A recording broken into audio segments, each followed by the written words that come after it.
네, 안녕하십니까. 오늘부터 로마서 등반을 또 새롭게 시작을 하겠습니다. 오늘 말씀은 로마서 서론과 1장 1절에서 17절 말씀을 읽겠습니다. 17. 복음에는 하나님의 의가 나타나서 믿음으로 믿음에 이르게 하나니 기록된 바 오직 의인은 믿음으로 말미암아 살리라. 로마서는 사도 바울이 AD 57년경 고린도에 있으면서 기록한 서신서입니다. 20세기 최고 설교가라고 하는 로이드 존슨의 영향을 받은 존 스타트 목사는 어거스틴, 루터, 존 웨슬러 등 기독교 역사의 위대한 죄종들이 다 로마서를 통해서 변화되어 위대한 하나님의 종이 되었다고 했습니다. 그래서 슈페너는 성경 66권을 하나의 반지로 비유한다면 로마서는 그 반지의 보석 다이아몬드라고 했습니다. 바울은 로마서 1장 13절에서 여러 번 로마를 방문하기를 시도했으나 번번이 가지 못했으나 여전히 로마 교회를 방문하기를 소망한다고 했습니다. 그래서 로마 성도들에게 자신의 방문을 준비시키고자 로마서를 기록하였습니다.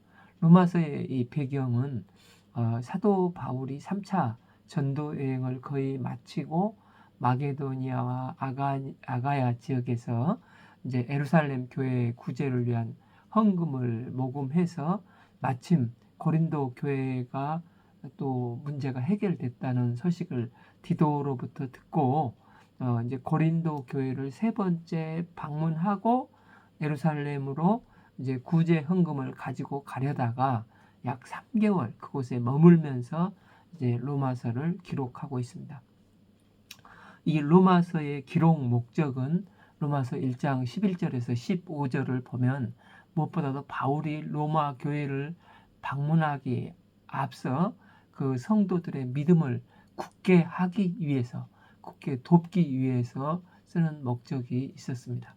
당시 또한 그 로마서 전에 쓰여진 갈라디아서나 고린도 전후서, 데살로니가서는 바울이 직접 가서 그들에게 전도했고 그 교회의 상황을 잘 알고 있는 배경 가운데서 이 서신서를 썼습니다. 반면 이 로마서는 로마 성도들에게 바울이 보거나 경험한 게 하나도 없고 그들의 소식을 들은 것만으로 이제 로마서를 썼습니다. 그럼에도 불구하고 이 서신서를 쓰게 된 것은 그 15장 24절에 28절을 볼 때 당시 세계의 수도인 로마의 복음을 증거하고 또 그것을 발판 삼아서 예수님의 마지막 지상명령인 땅끝까지 스페인까지 나가 복음을 증거하고자 하는 선교 비전의 로마의 편지를 쓰게 된 동기가 된 것입니다. 그럼 과연 누가 이 로마 교회를 세웠습니까? BC 586년에 남유다가 이제 바벨론에게 멸망을 당하면서 포로로 끌려가고 흩어진 디아스포라들이 생기지 않았습니까? 그래서 그중 일부가 이제 장사를 하며 세계 최고의 도시인 로마로 조금씩 유입된 것으로 추측을 합니다. 또한 BC 63년 이 폼페우스에 의해서 유대가 점령되고 이제 유대가 로마로 이제 합병되면서 유대인들이 일부가 포로로 끌려갔다고 합니다. 그런데 어느 정도 시점이 지난 다음에 그들을 자유인으로 석방을 했다고 합니다. 그러다 보니 로마는 이런 모양 저런 모양으로 해서 그 시대에 편지를 쓴 시대에 약 4, 5만 명이나 되는 유대인들이 이 로마에 거주하게 된 것입니다. 이 유대인들의 소망은 유월절, 오순절, 수장절 등 3대 명절에 이 예루살렘 성전에 올라가서 예배를 드리는 것이었습니다. 그런데 사도행전에서도 봤듯이 6월절 금요일에 예수님께서 십자가에 못 박혀 죽으시고 안식일 후 첫날 부활하셨지 않습니까? 40일 후에 예수님은 하나님 나라를 증거하시고 승천하셨고, 이제 6월절에서 50일 후에 이 약속하신 성령을 보내주셨습니다. 이 오순절에 여행하기가 가장 좋은 계절이기 때문에 그 로마의 유대인들도 예루살렘을 일부 방문을 했습니다. 이때 유대인들이 이 오순절 성령 강림을 경험하면서 우리가 어찌할꼬 하며 회개하고 성령 받아 변화되어서 로마로 돌아와 이 무명의 평신도들이 로마에서 가정교회를 세운 것으로 학자들은 보고 있습니다. 유대인들이 로마에서 당시 그렇게 달가운 존재가 아니라 오히려 유대인들은 골칫덩어리였습니다. 왜냐하면 유대인들은 로마화에 반대하고 자꾸 자기 민족밖에 모르는 민족이었습니다. 그래서 군에 입대를 해도 최고 사령관인 황제에게 충성을 해야 하는데 충성의 대상은 오직 유일하신 하나님 뿐이라고 해서 결국 그들의 특수성을 로마는 인정을 하고 군 면제까지 시켜줬는데도 로마가 안 되고 더욱 까다로운 민족이었습니다. 그래서 로마 역사학자 수의 토니우스가 이제 기록한 AD 49년에서 50년 이 클라우드 황제 때 크레스토스라는 소동 때문에 유대인들은 이 로마에서 추방됐다는 역사 기록이 있습니다. 크레스토스에 의한 소동, 이것의 모음 하나를 바꾸면 그리스도에 의한 소동이 되는 것입니다. 그래서 학자들은 로마의 그리스도인들이 오순절의 은혜를 받고 와서 원래 철저한 유대주의였던 그들이 이제 어느 날 오순절에서 은혜를 받고 와서 그리스도인의 사람이 된 것입니다. 그래서 로마에 남아있던 정통 유대인들과 서로 다투며 큰 마찰이 생겨 유대인들끼리 난리가 난 것으로 추측을 합니다. 그 로마 황제가 볼 때는 평소에도 까다로운 미운 털 박힌 유대인들인데 서로 자기들끼리 막 크게 다투니까 니네들 때문에 시끄러워서 못 살겠다. 유대자가 들어가는 사람들은 다 로마에서 나가. 해서 로마에서 추출됐다고 기록을 하고 있는 것입니다. 그때 이제 아골라와 브리스길라가 로마에서 추방되어 이제 고린도에 와서 사도 바울을 만나지 않습니까? 그런데 이제 54년에 이 클라디우스 황제가 죽고 흩어진 유대인들이 다시 로마에 모여들기 시작하는 것입니다. 그런데 이 기독교인들도 박해와 고난 이 과정을 통해서 로마 교회를 세운 기독교인들은 더 단단한 믿음이 생겨서 그때부터 또 확 부흥을 하게 된 것입니다. 그러니까 AD 54년에서 이런 이제 일들이 부흥이 시작이 됐는데 이 3년 후에 사도 바울이 57년경에 이 로마서를 쓸 때쯤에 이 좋은 소식들, 부흥의 소식들을 이제 고린도 교회에서 들은 것입니다. 로마서 1장 8절 먼저 내가 예수 그리스도로 말미암아 너희 모든 사람에 관하여 내 하나님께 감사함은 너희 믿음이 온 세상에 전파됩니다. 즉 로마에 있는 평신도 무명의 성도들을 통해 복음이 증거됐는데 그 믿음이 로마서 16장에서 언급되어 있는 많은 이름과 1장의 로마 교회 소문이 온 세상에 퍼졌다는 것을 말하면서 로마 방문이 멀지 않았다는 확신이 이제 사도 바울 가운데 들고 그를 도왔던 더디오를 통해서 로마서를 작성해서 하나님께 감사하고 로마 성도들을 격려하는 서신을 쓰게 된 것입니다.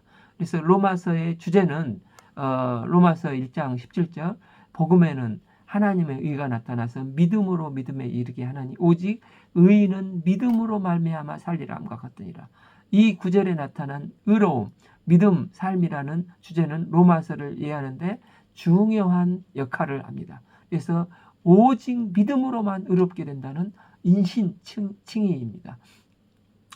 인간의 죄성에 대해서 이제 로마서 3장 10절에 의인은 없나니 하나도 없다 하면서 죄인된 인간의 실존을 명확히 지적하고, 결과적으로 인간은 자신의 행위나 유대교의 율법을 지킴으로 의로워질 수 없고 오직 하나님의 은혜로 값없이 의롭다 함을 입게 되는데, 이는 오직 믿음을 통해서만 가능하다는 것입니다. 하나님께서는 독생자 예수 그리스도를 범죄한 인간을 구원하기 위해서 대속의 제물로 보내주신 기쁜 소식이 복음의 핵심으로, 이를 믿는 믿음을 통해서 누구든지 의롭다 칭함을 얻게 되는 것입니다. 그리고 이제 12장부터 믿음이 어떻게 삶으로 나타나야 하는가를 강조하고, 한마디로 의롭게 된 자로서 행함을 매일의 삶이 하나님을 기쁘시게 하는 산 제물로 드리는 산 제사가 되어야 한다는 것입니다. 그러니까 육체적인 헌신 없이 삶과 분리된 교리나 성도의 삶은 존재할 수가 없고, 성도의 삶은 하나님이 선하시고 기뻐하시는 온전한 뜻이 무엇인지를 깨닫고 실제 삶으로 살아내는 것이라는 것입니다. 마지막으로 로마서는 사도행전의 심정을 가지고 읽어야 한다는 것입니다. 사실 로마서는 사도행전에서 태어난 책이지 않습니까? 사도 바울이 1, 2, 3차 전도여행을 거의 마치고 고린도 교회를 방문해서 마지막으로 3개월 머무는 동안 쓴 책이 로마서이지 않습니까? 따라서 사도 바울의 몸과 마음은 온통 예수님께 받은 은혜의 복음을 증거하는데 나의 생명을 조금도 아까워하지 않는다고 이 고린도 교회를 떠나면서 에베소 장로들을 불러서 밀레도에서 증거했지 않습니까? 그래서 이런 심정으로 로마서를 읽어야 한다는 것입니다. 로마서를 통해서 우리가 이 믿음을 덧입기를 기도합니다. 또한 그 삶에서 삶이 예배가 되는 신앙으로 성장해 나가기를 기도합니다.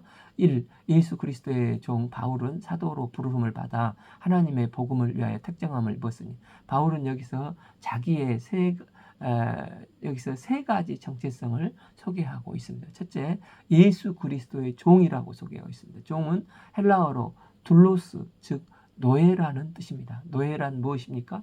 자기가 없고 자기 인생이 없고 자기 주장이 없는 사람입니다. 노예는 주인의 뜻에 따라 주인이 보내는 곳으로 무익한 종으로 어디든지 가야 했고 무슨 일이든지 순종하는 도구에 불과했습니다. 사도 바울이 수없이 많은 고난을 겪은 이유가 무엇입니까? 그는 그리스도의 종이었기 때문에 그렇게 할 수 있었습니다. 사도 바울은 예수 그리스도의 사랑의 노예였습니다.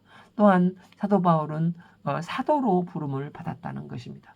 사도란 헬라어로 아포스톨로스로, 예수님은 누가복음 6장 12절에서 직접 12사도를 뽑으셨지 않습니까? 사도 바울은 12사도가 아니지만 스스로 사도라고 불렀습니다. 왜냐하면 다메섹 도상에서 부활하신 예수님을 직접 경험했고 하나님께서 직접 부르사 위임하시고 권위를 가지고 복음을 증거하도록 택함을 받은 그릇이었기 때문입니다.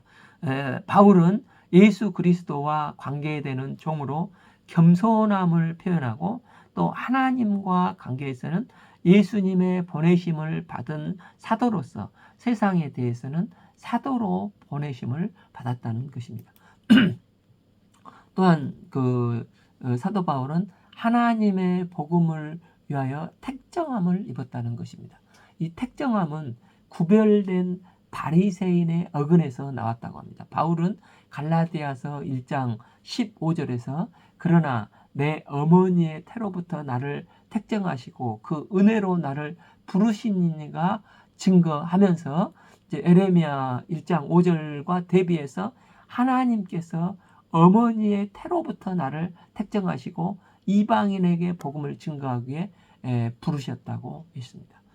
이 복음은 하나님이 선지자를 통하여 그 아들에 관하여 성경에 미리 약속하신 것이라. 복음은 헬라어로 유한 갤리온으로 좋은 소식, 기쁜 소식, 굿 뉴스입니다. 이 마라톤에서 승리의 소식을 증거했었던 이 기쁜 소식이 그 유한 갤리온입니다. 그리고 이제 성경에 와서 하나님으로부터 온 복되고 기쁜 소식, 이게 복음입니다. 이 복음은 하나님의 독생자 예수 그리스도께서 범죄한 인류를 구속하기 위해서 인간으로 오셨다는 기쁜 소식입니다. 사도 바울은 내가 그리스도의 종이 된 것도, 특별히 선택된 것도 바로 이 복음 때문이라는 것입니다. 이 복음의 기원과 배경은 무엇입니까? 하나님이 선지자들을 통하여 그 아들에 관하여 성경에 미리 약속한 것이라. 하나님으로부터 온 것이고 복음의 배경은 하나님이 계시다는 것입니다. 하나님은 범죄한 인간을 구원하시고자 창세기 3장 15절에서 여자의 후손 메시아 단수를 보내시겠다고 계획하셨습니다. 하나님은 원시 복음을 기초로 해서 아브라함에게 창세기 22장 17절에서 아브라함의 씨로 말미암아, 사마 7장 12절에서 다윗의 가문에서 메시아를 보내시고, 미가서 5장 2절에서는 베들레헴에서 태어나실 것이고, 또 이사야서 7장 14절은 동정녀에게 나실 것이다. 이처럼 하나님은 줄기차게 각 선지자들을 통해서 미리 성경에 약속된 메시아를 말씀하셨습니다. 그래서 구약이 메시아의 약속이라면 신약은 마침내 이 땅에 메시아가 오셔서 십자가의 부활의 복음을 완성하신 성취라고 할 수 있습니다. 복음은 하나님으로부터 온 것이고 하나님께 속한 것이며 하나님이 우리에게 성경대로 기록된 대로 주신 기쁜 소식인 것입니다. 3. 그의 아들에 관한 말하면 육신으로 다윗의 혈통에 나셨고, 사도 바울은 이제 복음이 무엇인가에 대해 두 가지로 설명합니다. 첫째는 예수 그리스도의 인간적인 기원에 대해서 말씀을 하고 있습니다. 하나님으로부터 온 복음이 기쁜 소식은 예수 그리스도이신데, 이 육신적인 인간의 혈통에서 이 땅에 2000년 전에 역사 속에 태어나신 분이시라는 것입니다. 유대인들에게 있어서 가장 중요하게 생각하는 조상이 두 사람이 있는데, 이 아브라함과 다윗이지 않습니까? 마태는 시작하자마자 예수님의 혈통에 대해서 1장 1절 아브라함과 다윗의 자손 예수 그리스도의 계보라 하면서 설명을 하지 않습니까? 예수님은 하나님의 아들로서 시작한 게 아니라 인간의 아들이라고 마태복음을 시작하는 것입니다. 즉 우리 조상 대대로 우리 족복 가운데 다윗의 혈통에서 난 것이라는 것입니다. 그래서 사무아 7장 16절에서 내 집과 내 나라가 내 앞에서 영원히 보존되고 내 왕위가 영원히 견고하리라 하셨다 하면서, 메시아 되신 예수님은 다윗의 혈통에서 나오신 역사적인 인물이라는 것입니다. 4.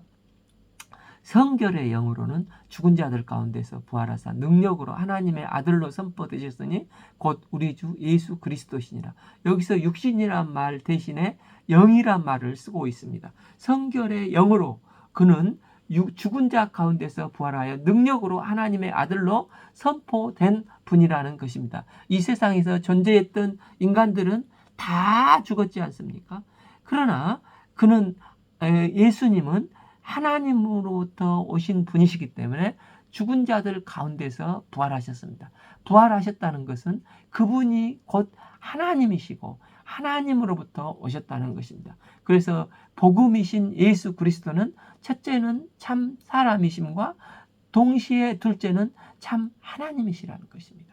이 복음이신 예수 그리스도는 우리를 의롭게 하기 위해서 죽으시고 다시 부활하사 우리 가운데서 역사하시며 통치하고 계십니다. 동시에 이제 이분은 성결의 영으로 하늘 보좌에서 성령을 통하여 우리 속에 내주하시며 항상 영원히 역사하시는 분이시라는 것입니다.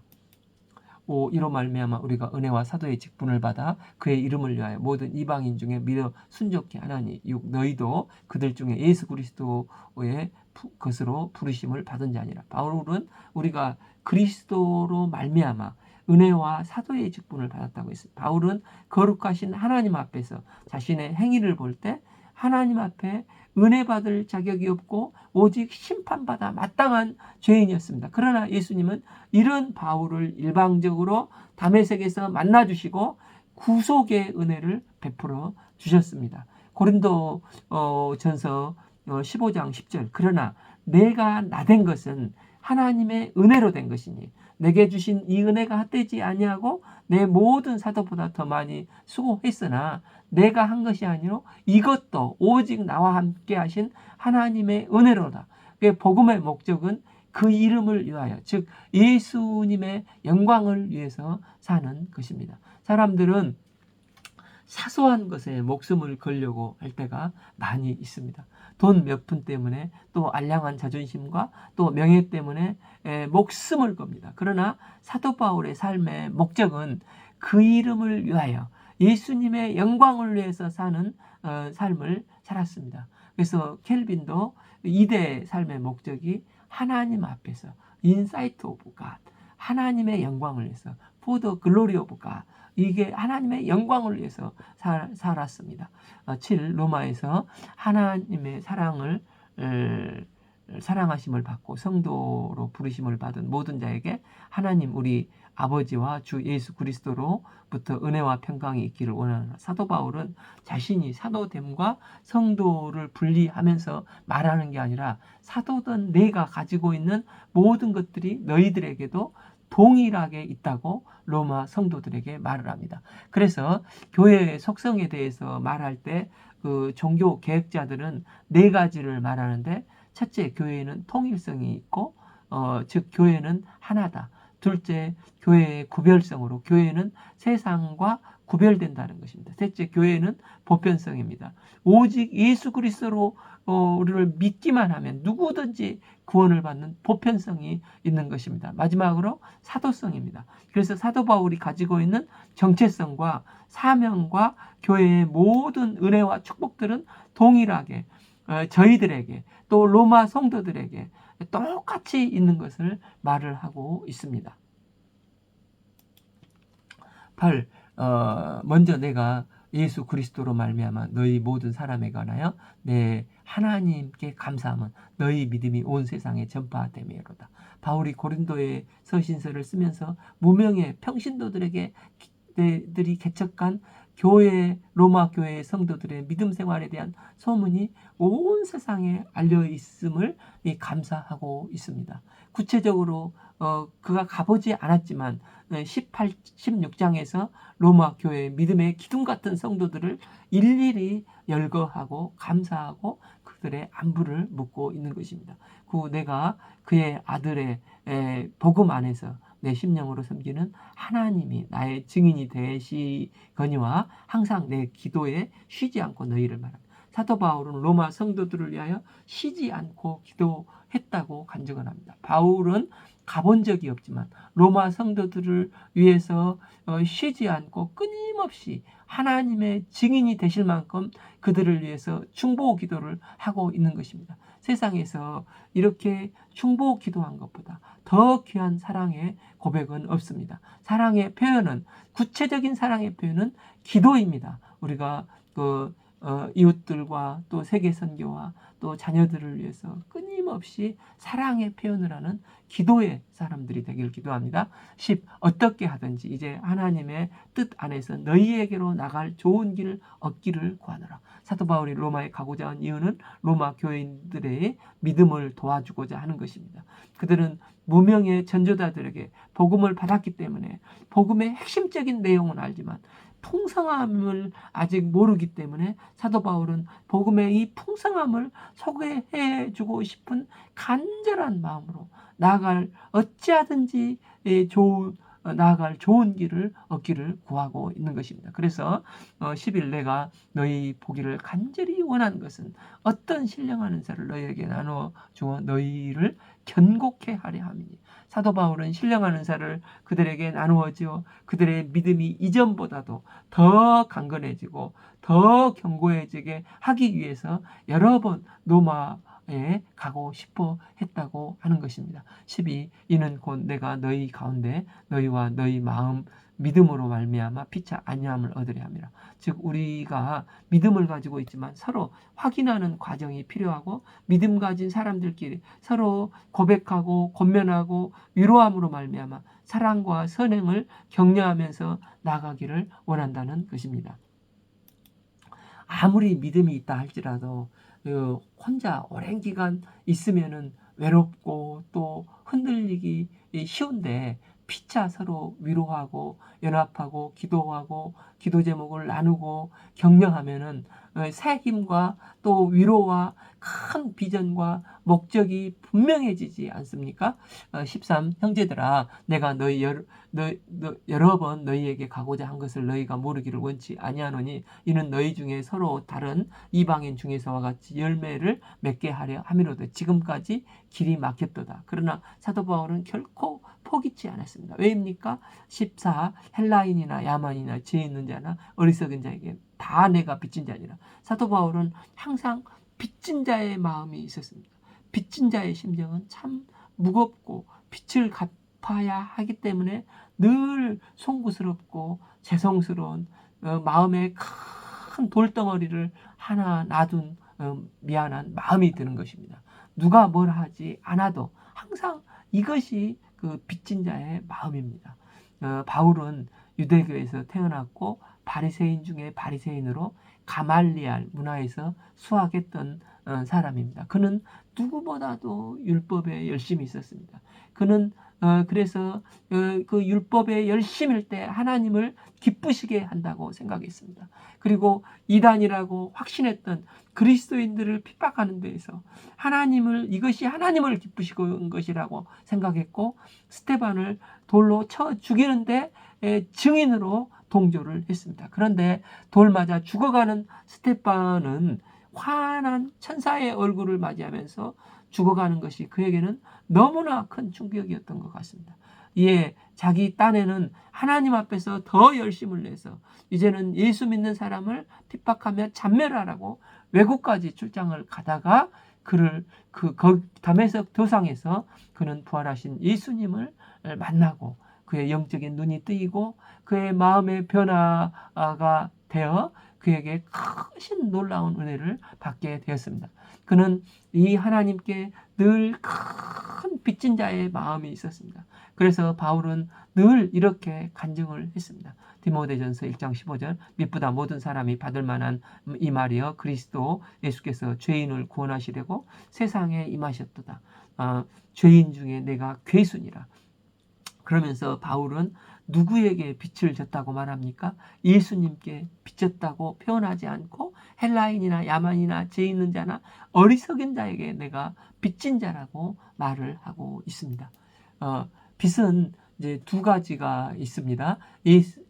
예를 들어서 내가 상대방에게 1,000만 원을 이렇게 빌리면 저는 그 1,000만 원을 빌렸기 때문에 빚진 자입니다.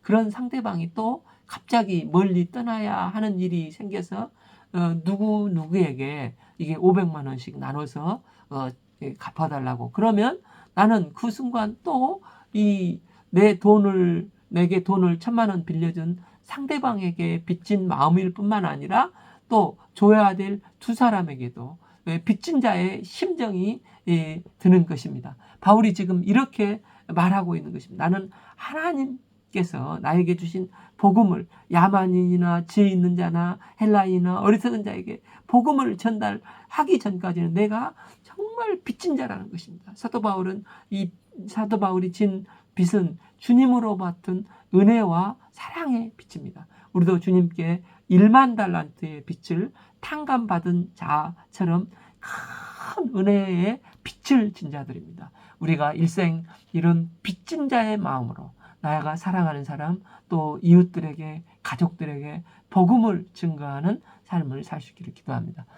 15. 그러므로 나는 할 수 있는 대로 로마에 있는 너희에게 복음 전하기를 원하노라. 바울은 빚진 자의 심정으로 로마에 가서 복음을 증거하기를 간절히 원했습니다. 그래서 바울은 복음을 안 믿는 자가 아니라 로마에 있는 성도들에게 복음을 증거하기를 원한다고 말하고 그들과 함께 계속해서 복음을 들음으로 복음 속에 깊게 들어가서 이제 그를 믿음으로 삶이 예배가 될 수 있도록 기도를 한 것입니다. 바울은 복음이신 예수 그리스도는 참 사랑이심과 동시에 참 하나님이신데 이 복음은 구원을 주신 하나님의 능력이 된다고 말을 하고 있습니다. 16. 내가 복음을 부끄러워하지 아니하노니 이 복음은 모든 믿는 자에게 구원을 주시는 하나님의 능력이 됨이라. 먼저는 유대인에게요. 그리고 헬라인에게로다.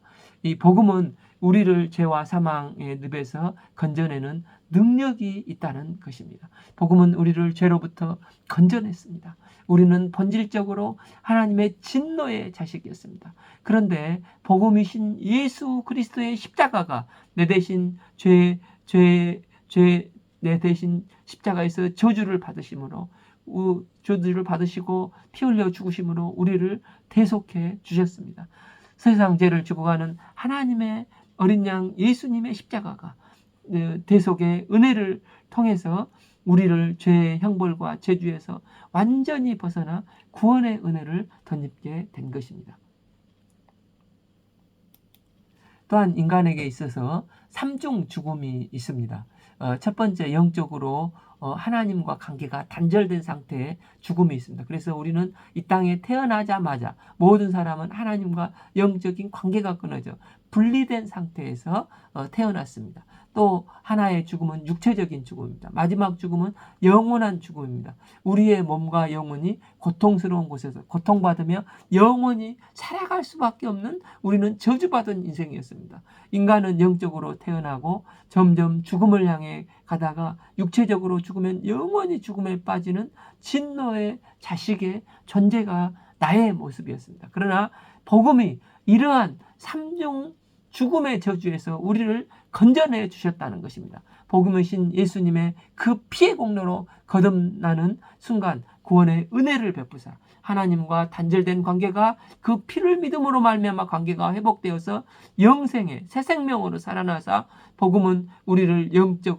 영적인 죽음에서 건져내 주셨습니다. 이제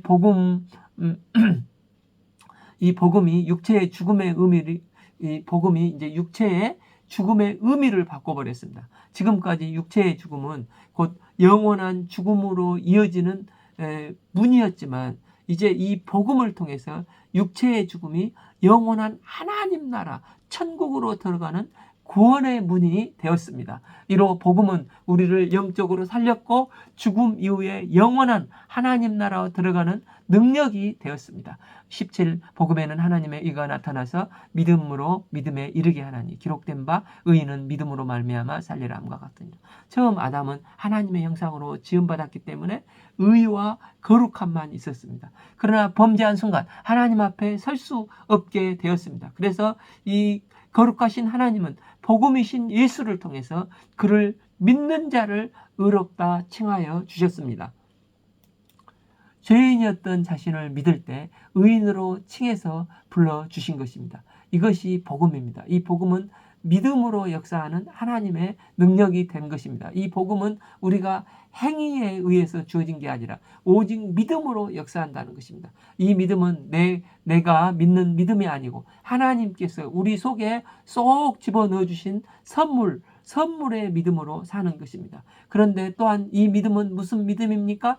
믿음으로 믿음에 이르게 합니다. 우리 속에 주어진 선물의 믿음으로 우리가 반응을 하는 믿음입니다. 그래서 하나님은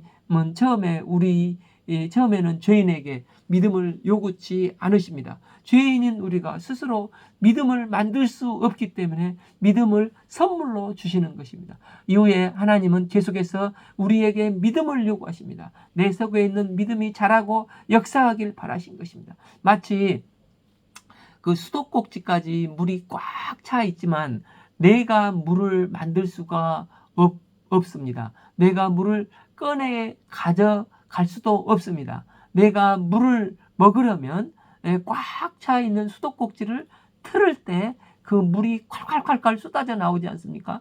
구원은 이처럼 받아들이면 된다는 것입니다. 그래서 하나님의 의가 나타나서 믿음으로 믿음에 이르게 합니다. 예수님이 나를 위하여 십자가에 돌아가셨고 부활하셨다는 사실을, 성경에 기록된 사실을 단순히 믿음으로 반응하면, 예수님을 영접하면 구원의 은혜가 즉각적으로 나에게 임하게 되는 것입니다. 그래서 하나님은 우리에게 반응하는 믿음을 원하시는 것입니다. 이로 1장 1절에서 17절까지 서론에 대해서 읽었습니다. 이제 18절부터 11장까지 본문 내용, 복음에 대해서 명확한 설명을 하고 있습니다. 그리고 12장부터 16장까지는 성도가 어떻게 살아야 하는지에 대해서 구체적인 성도의 삶을 제시하고 있습니다. 우리가 오직 믿음으로 사는 삶을 살 수 있기를 기도합니다. 오늘 말씀은 로마서 1장 1절에서 17절 말씀을 읽었습니다. 감사합니다.